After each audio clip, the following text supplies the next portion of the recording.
قال الله جل جلاله: إن الله اشترى من المؤمنين أنفسهم وأموالهم بأن لهم الجنة. ماذا يفعلون؟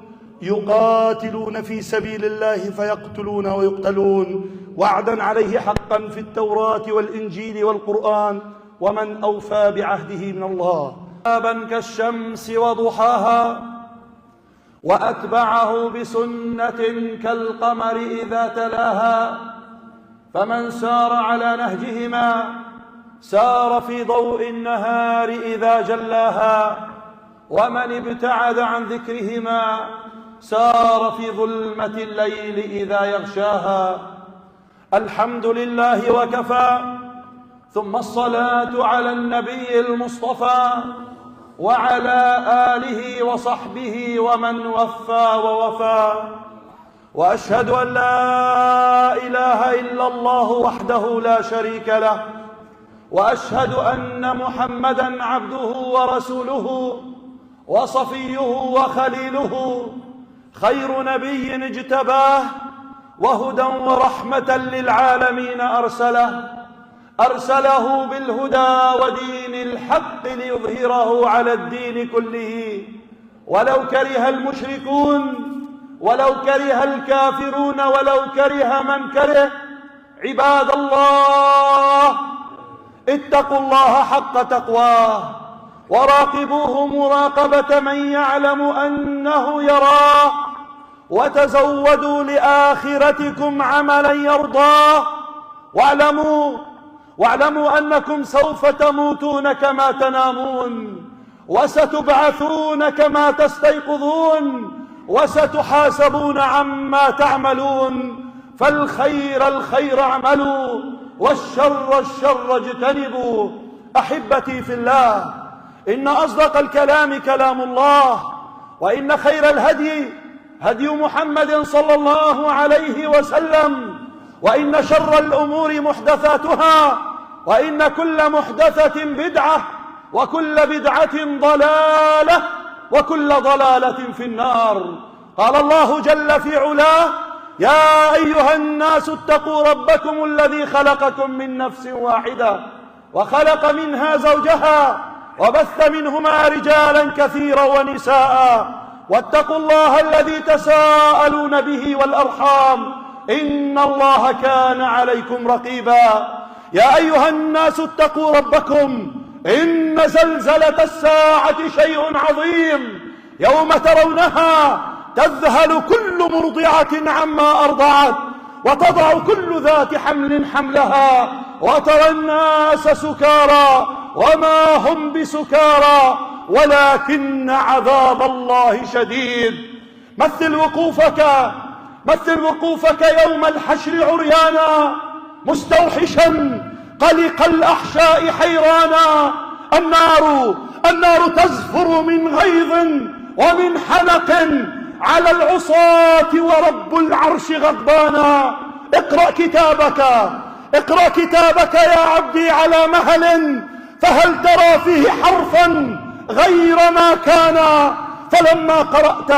فلما قرأت ولم تنكر قراءته أقررت إقرار من عرف الأشياء عرفانا.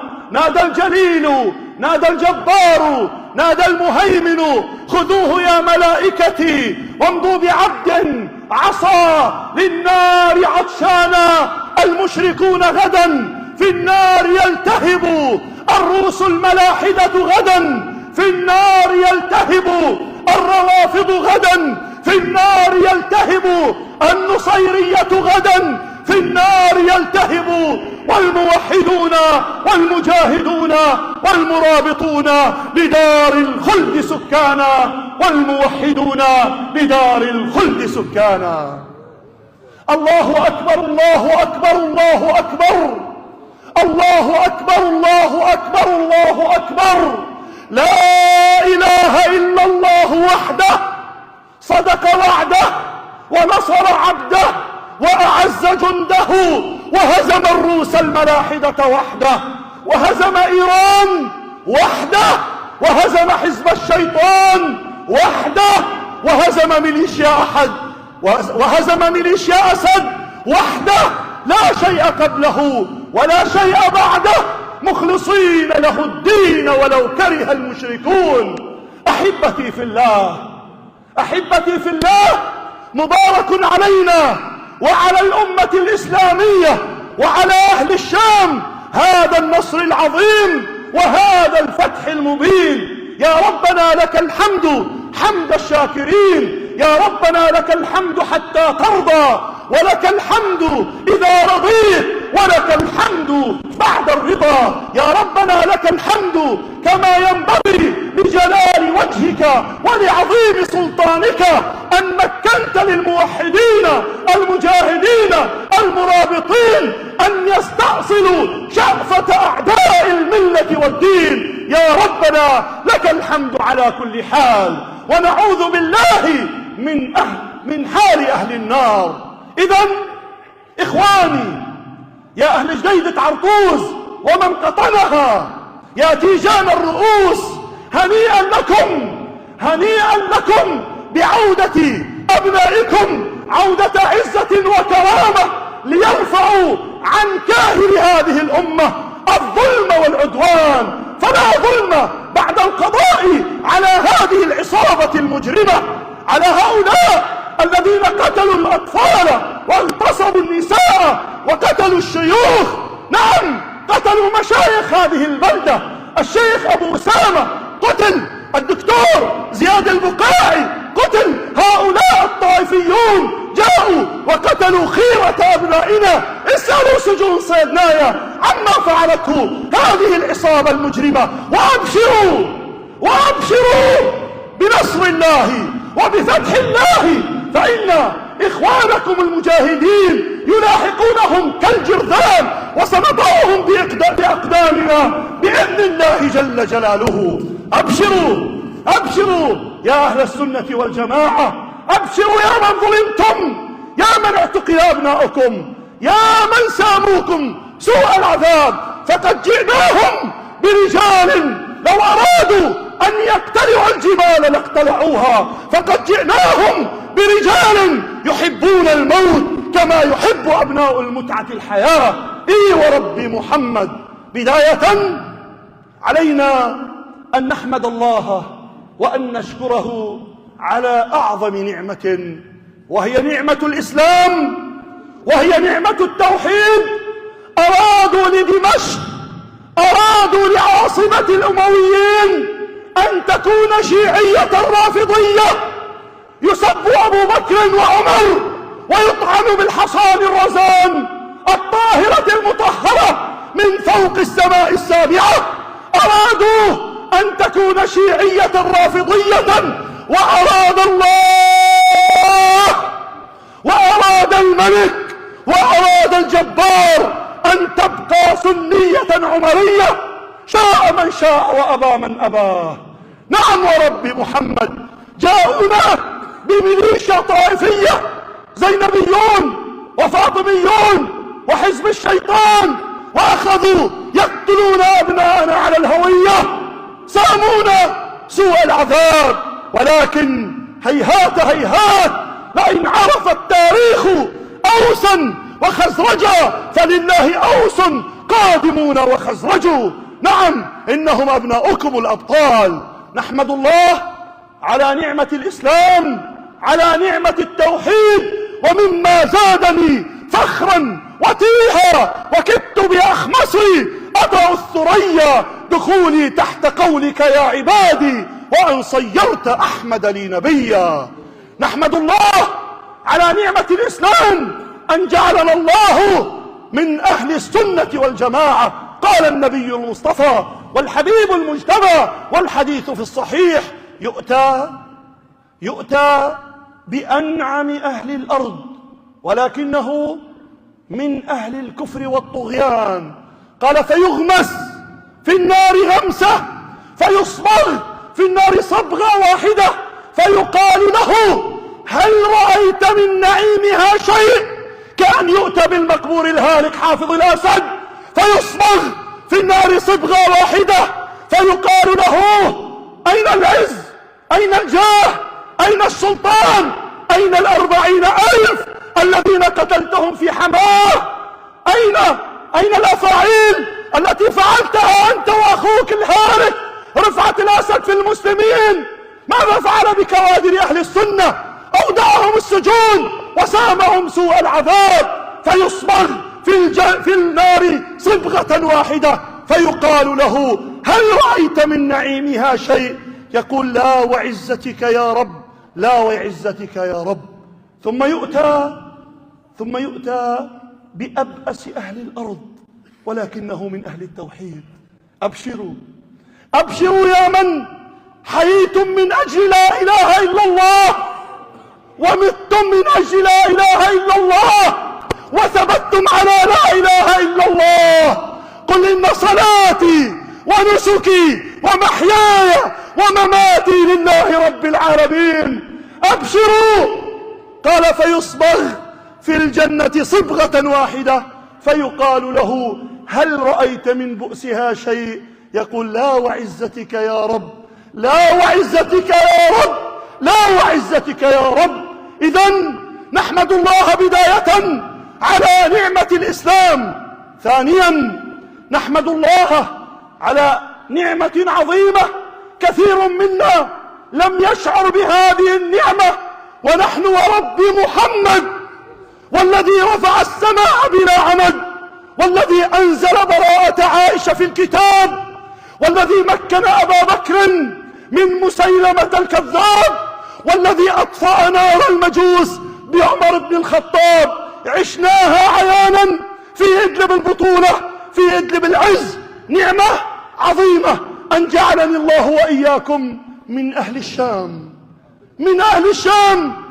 هذه الأرض الطيبة المباركة لا يعلم لبلد من البلدان بعد مكة والمدينة فضائل كأرض الشام. سبحان الذي أسرى بعبده ليلا من المسجد الحرام إلى المسجد الأقصى الذي باركنا حوله. هي أرض طيبة مباركة. قال النبي المصطفى والحبيب المجتبى: بأبي أنت وأمي وروحي وقلبي يا رسول الله. قال: يا طوبى للشام، يا طوبى للشام، يا طوبى للشام، فتلك ملائكة الرحمن باسطة أجنحتها فوق الشام. قال النبي صلى الله عليه وسلم: إن الله، إن الملك، إن الجبار، إن القوي، إن المهيمن، إن الله تكفل لي بالشام وأهله. إذا فسد أهل الشام فلا خير فيكم. قال صلى الله عليه وسلم: ستكون أجناد في العراق، وأجناد في الشام، وأجناد في اليمن. قال ابن حوالة: خر لي يا رسول الله، مع من أكون؟ قال: عليك بالشام، عليك بالشام، فإنها خيرة الله من أرضه يجتبي إليها خيرته من خلقه. نعم، سفكت بأرض الشام دماء زكية، مزقت أشلاء طاهرة. اسألوا الغوطة الغربية والشرقية عن دماء أبنائكم. اسألوا جديدة الفضل عن المجازر. اسألوا جديدة البلد عن خيار أبنائنا. اسألوا داوية لعل جدرانها تبكي وتقول: من ها هنا مات الأبطال ومروا. اسألوا خام الشيح، اسألوا قطرة، اسألوا بيت جن، اسألوا الزبداني، اسألوا عن أبنائكم الذين ارتقوا في جنات ونهر في مقعد صدق عند مليك مقتدر بإذن الله جل جلاله. نعم، إن الله تكفل لي بالشام وأهله. يا طوبى للشام، يا طوبى للشام، فتلك ملائكة الرحمن باسطة أجنحتها فوق الشام. النعمة الثالثة التي علينا أن نشكر الله عليها، نعم ورب محمد، لو استطعنا أن نقبل نعالهم لفعلنا، هي نعمة الجهاد، هي نعمة الجهاد في سبيل الله. قال النبي صلى الله عليه وسلم: يوشك أن تداعى عليكم الأمم كما تداعى الأكلة إلى قصعتها. قالوا: أو من قلة نحن يومئذ يا رسول الله؟ هل ستكون الأمة قليلة؟ قال: لا، بل أنتم كثير، ولكنكم غثاء كغثاء السيل. ليوشكن الله جل جلاله أن ينزع المهابة من قلوب عدوكم ويقذف في قلوبكم الوهن. قيل: ما الوهن يا رسول الله؟ قال: حب الدنيا وكراهية الموت. نعم، هو الداء العضال، هو الداء العضال الذي استشرى في جسد أمتنا. يخاف الرجل من أخيه، من ابن عمه. هؤلاء أصحاب التقارير الحزبية ستقطع أيديهم، التي أساءت للمسلمين. هؤلاء الذين أراقوا الدماء سيحاسبون بمحاكم عادلة بإذن الله جل جلاله. وسيضرب إخواننا المجاهدون بيد من حديد على كل من تورط بدماء أبنائنا والذين سفكوا دماءنا وانتهكوا أعراضنا بإذن الله جل جلاله.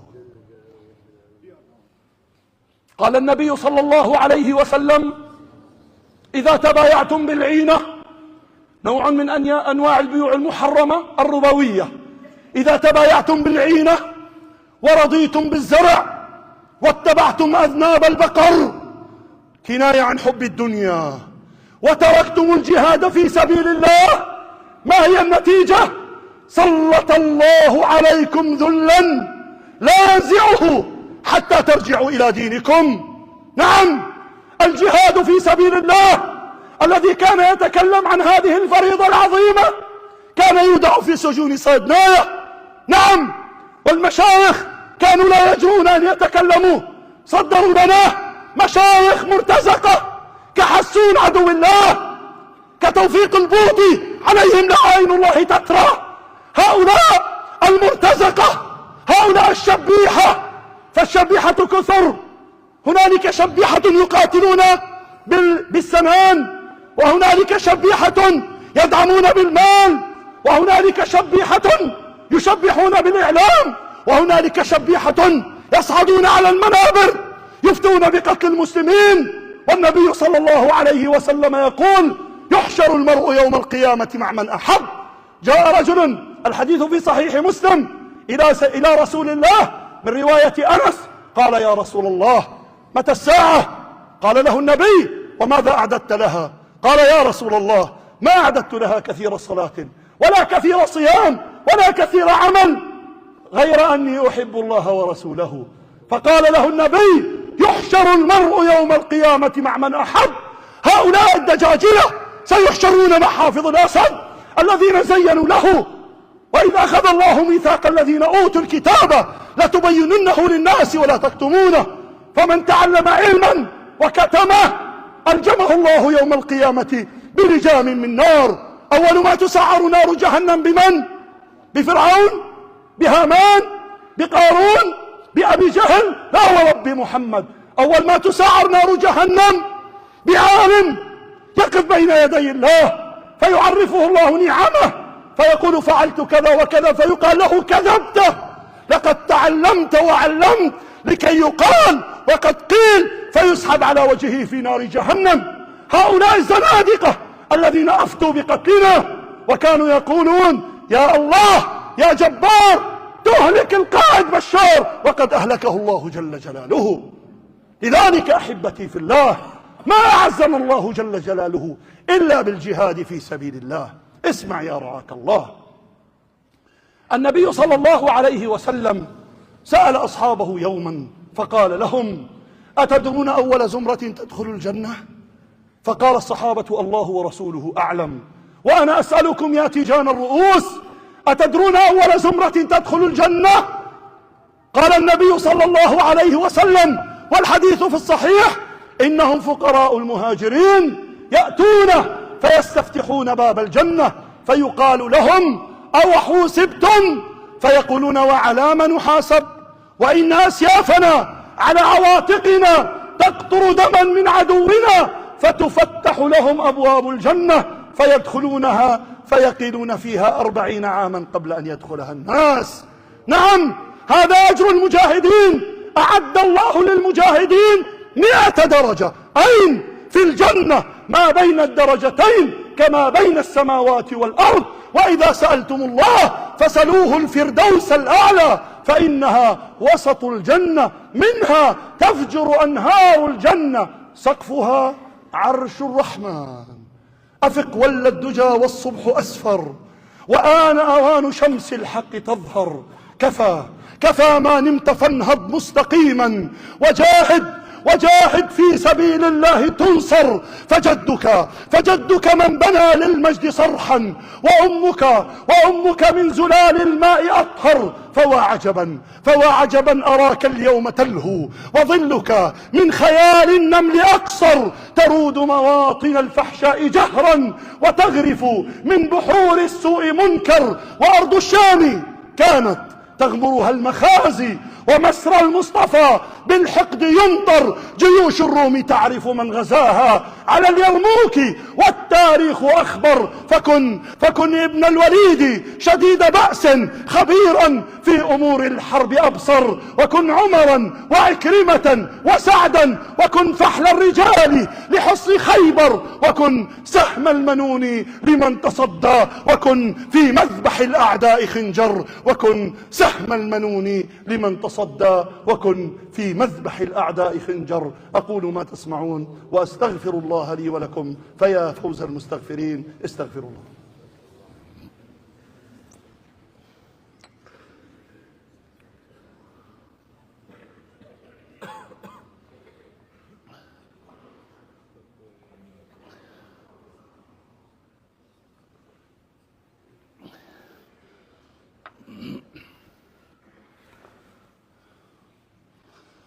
الحمد لله وحده، والصلاة والسلام على من لا نبي بعده، وأشهد أن لا إله إلا الله وحده لا شريك له، وأشهد أن محمدًا عبده ورسوله. أحبتي في الله، إن الله قد أمركم بأمر عظيم بدأ به بنفسه، وثنى بملائكة قدسه، وثلث بالعالم من جنه وإنسه، وقال ولم يزل قائلا عليما آمرا حكيما، تشريفا لقدر نبيه وتعظيما. إن الله وملائكته يصلون على النبي، يا أيها الذين آمنوا صلوا عليه وسلموا تسليما. اللهم صل على محمد في الأولين، وصل على محمد في الآخرين، وصل على محمد في الملأ الأعلى إلى يوم الدين. قال الله جل جلاله: إن الله اشترى من المؤمنين أنفسهم وأموالهم بأن لهم الجنة. ماذا يفعلون؟ يقاتلون في سبيل الله فيقتلون ويقتلون، وعدا عليه حقا في التوراة والإنجيل والقرآن، ومن أوفى بعهده من الله. قال الله جل جلاله: يا أيها الذين آمنوا هل أدلكم على تجارة تنجيكم من عذاب أليم، تؤمنون بالله ورسوله وتجاهدون في سبيل الله بأموالكم وأنفسكم، ذلكم خير لكم إن كنتم تعلمون. قد يسأل سائل ويقول: يا الله، في 10 أيام يفتح الله على المجاهدين. نعم ورب محمد، نعم، إنه الفتح المبين، إنه النصر العظيم، ولكن هذا الفتح لا ورب محمد ما جاء وليدة أيام قليلة، بل هو جهد عظيم من إخواننا في غرفة العمليات العسكرية، امتثالا لقول الله تعالى: وأعدوا لهم ما استطعتم من قوة ومن رباط الخيل ترهبون به عدو الله وعدوكم. فقد أعددنا لهم الكتائب والألوية، لواء أبي بكر وعمر وعثمان وعلي وطلحة والزبير وسعد وسعيد. أعددنا لهم كتائب خالد بن الوليد وكتائب عبد الله بن رواحة، وجئناهم بأبطال يحبون الموت كما يحبون هؤلاء الحياة. نعم أحبتي في الله، بناء متواصل في الجانب المدني. إذا نظرت إلى إدلب ورب محمد، من سيزورها سيعلم صدق ما نقول، كأنك تسير في مدينة خليجية. نعم، هذا في الجانب المدني. أما في الجانب العسكري فقد أعددنا الكتائب والألوية، وما سلاح شهين عنكم ببعيد. نعم، من حصار في إدلب وتجمع في إدلب جئنا بكتائب وبأنواع من الأسلحة لا يعلم بها إلا الله، وقد حصدتهم حصدا بفضل الله جل جلاله. لذلك أحبتي في الله، النبي صعد المنبر يوما وقال: ألا إن القوة الرمي، ألا إن القوة الرمي، ألا إن القوة الرمي. وقرأ قول الله تعالى: وأعدوا لهم ما استطعتم من قوة ومن رباط الخيل ترهبون به عدو الله وعدوكم. لذلك إخواني في الله، أحمسوا في آذان الصادقين منكم، أبنائكم ابعثوهم إلى المجاهدين، إلى إخوانكم، فنحن بأمس الحاجة لإخواننا بكل يد شريفة. لماذا؟ لأن معركة البناء هي أعظم من معركة التحرير والفتح. التحرير والفتح قد تم على يد هؤلاء الأطهار الأخيار، نسأل الله أن يجزيهم عنا خير الجزاء، ولكن نريد أن نبني سوريا العظيمة بتاريخها، نبني سوريا الحبيبة لا فساد فيها، لا ظلم فيها، نعم تسودها المحبة والإخاء. نريد أن نبني دولة قوية، وقد نهب بشار عدو الله خيرات هذه البلاد، أخذ الدولارات وأخذ الذهب وترك سوريا قد أثقلتها الديون. نريد أن نبنيها، نريد أن نبني مؤسساتنا العظيمة. فعلى كل الكوادر أن يبادروا للالتحاق بإخوانهم. أما الشباب المسلم كفانا تسكعا في الطرقات، نريد أن نبني جيشا قويا يحمي بلادنا وتكون لنا شوكة بين الدول. نريد أن نبني جهازا أمنيا يسهر على حماية أطفالنا ونسائنا. فهلموا وبادروا، جزاكم الله عنا خير الجزاء. أحبتي في الله، أما رسالتي لأهالي البلدة، أقول لكم يا إخواني يا تيجان الرؤوس، بعد أن من الله علينا بهذا الفتح المبين والنصر العظيم، وإخوانكم الآن يستأصلون شأفة هؤلاء المارقين الخارجين الذين يريدون أن يعيثوا في سوريا فسادا، هنالك واجب على كواهلنا جميعا. السلاح نراه قد انتشر بيد الأطفال، بيد الصغار، هؤلاء الذين سرقوا السلاح. هذا السلاح يا إخواني دفع ثمنه مرتين، هذا السلاح دفع ثمنه مرتين. المرة الأولى على يد المجرم حافظ وأبناؤه، كان يأخذ 3/4 أو 90% من ميزانية الدولة إلى وزارة الدفاع ليبني جيشا نقتل به. هذه الطائرات التي كنا نقصد بها والبراميل أخذ ثمنها من فقرنا، من عوزنا، فدفع هذا الثمن الأول على حساب فقرنا وآلامنا وجراحاتنا. هذا محور الممانعة الكاذب. هذه الفاتورة الأولى التي دفعناها. أما الفاتورة الثانية فهي أعظم، حتى نسترد هذا السلاح من هذه العصابة المجرمة ومن هذه الميليشيا الطائفية. دفعنا ثمنه دماء زكية، دماء طاهرة من إخواننا، من أبنائنا. لذلك صدر قرار من القيادة العسكرية العامة: السلاح لن يكون إلا بيد العسكريين، فمن أخذ السلاح عليه المبادرة بإرجاعه طوعا، وإلا سيعتبر خارجا عن القانون وهو ملاحقة أمنية وقضائية. ماذا تريد من السلاح؟ لا حالة، هنالك حالتان لا ثالث لهما: إما أنك تأخذ هذا السلاح لتستقوي به على المجاهدين، فأنت هدف مشروع، وسنضرب بيد من حديد لكل من يزعزع أمن سوريا الحبيبة، وإما أنك لص تريد أن تسرق هذا السلاح، وقد دفع ثمنه دماء طاهرة زكية، وإن كنت لصا فلن نسمح لك. لذلك يا إخواني، على العقلاء الوجهاء الأعيان في هذه البلدة الطيبة من كل الطوائف، سوريا لكل السوريين، سوريا لكل الأحرار الشرفاء، باستثناء الطائفيين الغادرين الماكرين الذين أخذوا الأمان ثم انقلبوا وغدروا بالمجاهدين. لماذا غدروا؟ لأنهم قد غاصوا بالدماء والأعراض وأموال الحرام. لذلك يريدون أن يعيثوا فسادا، وإخوتنا المجاهدون لهم بالمرصاد.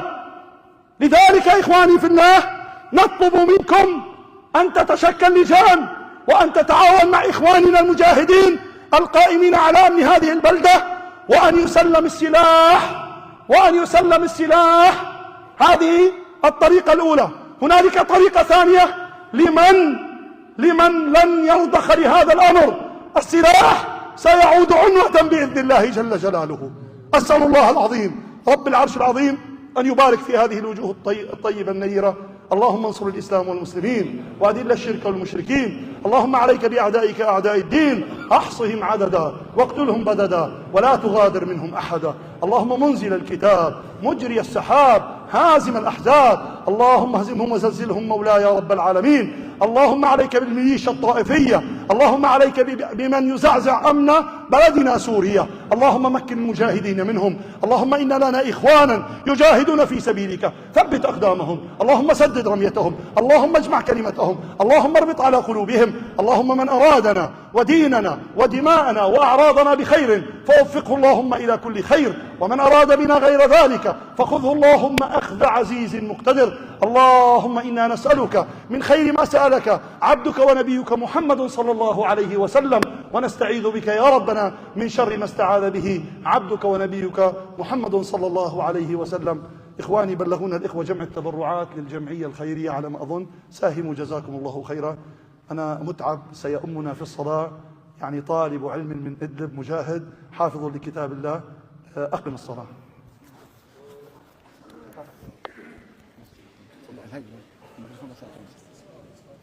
في صلاة الاستسقاء وصلاة الاستسقاء بعد الصلاة إن شاء الله. الله أكبر الله أكبر. أشهد أن لا إله إلا الله. أشهد أن محمدا رسول الله. حي على الصلاة، حي على الفلاح. قد قامت الصلاة، قد قامت الصلاة. الله أكبر الله أكبر. لا إله إلا الله. إخواني وأحبابي، بعد صلاة الجمعة خلف إمامنا جزاه الله خيرا نصلي صلاة الغائب على شهدائنا. نسأل الله سبحانه وتعالى أن يجعلهم مع النبيين والصديقين والشهداء والصالحين وحسن أولئك رفيقا. وكذلك صلاة الاستسقاء بعدها. وباسمكم جميعا نشكر المجاهد الأخ الحبيب أبو الصيد مصطفى الجولاني على هذه الخطبة. نسأل الله أن نكون جميعا إن شاء الله أهلا لهذا الجهاد. إلى صلاة الجمعة يرحمكم الله. استووا واستقيموا إلى الصلاة، استووا لا تختلفوا، تراصوا واعتدلوا، لا تدعوا فرجات للشيطان بينكم، سدوا الخلل.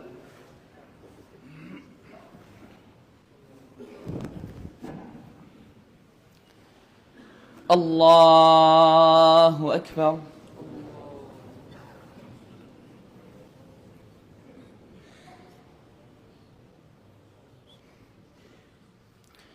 الحمد لله رب العالمين، الرحمن الرحيم، مالك يوم الدين، إياك نعبد وإياك نستعين، اهدنا الصراط المستقيم، صراط الذين أنعمت عليهم غير المغضوب عليهم ولا الضالين.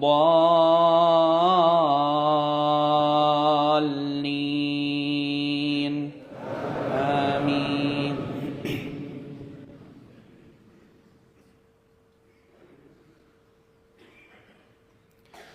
فلم تقتلوهم ولكن الله قتلهم وما رميت إذ رميت ولكن الله رمى وليبلي المؤمنين منه بلاء حسنا إن الله سميع عليم.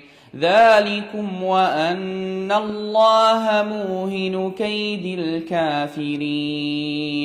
إن تستفتحوا فقد جاءكم الفتح وإن تنتهوا فهو خير لكم وإن تعودوا نعد ولن تغن عنكم فئتكم شيئا ولو كثرت وأن الله مع المؤمنين. الله أكبر.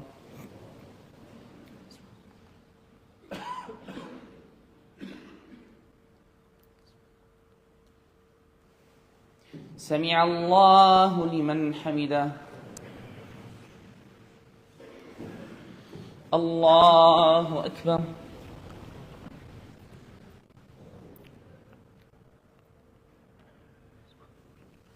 الله أكبر. الله أكبر.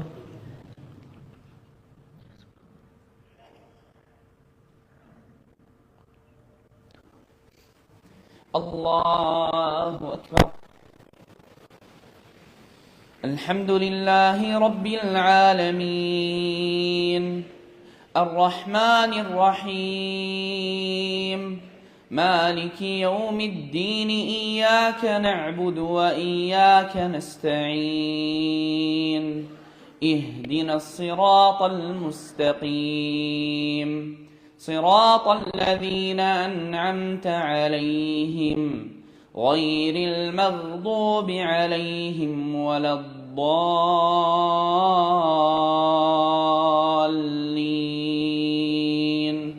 آمين.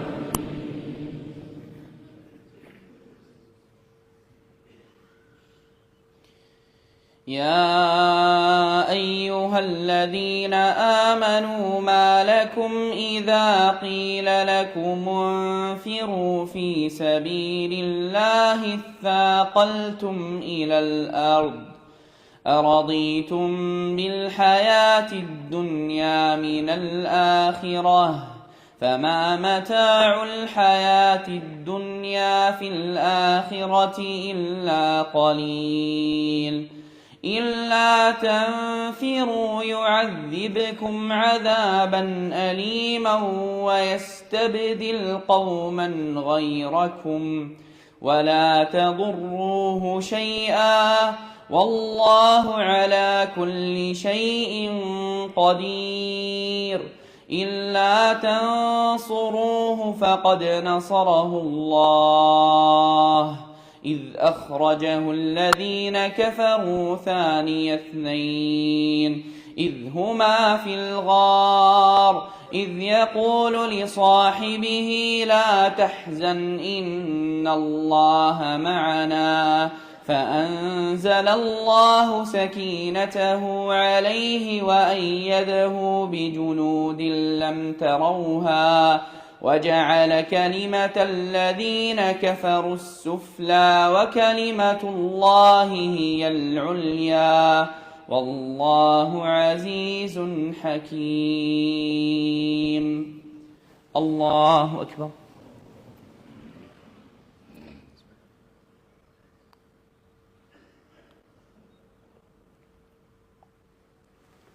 سمع الله لمن حمده. الله أكبر.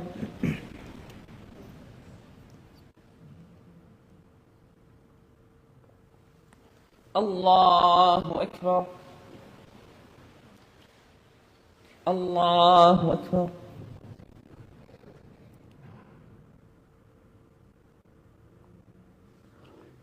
الله أكبر.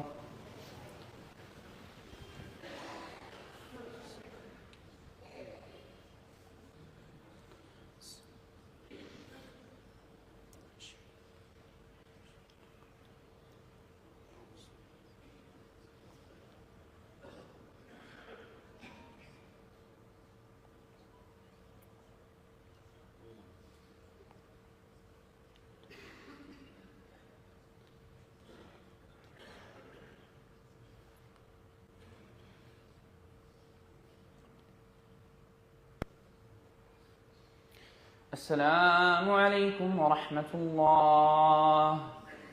السلام عليكم ورحمة الله.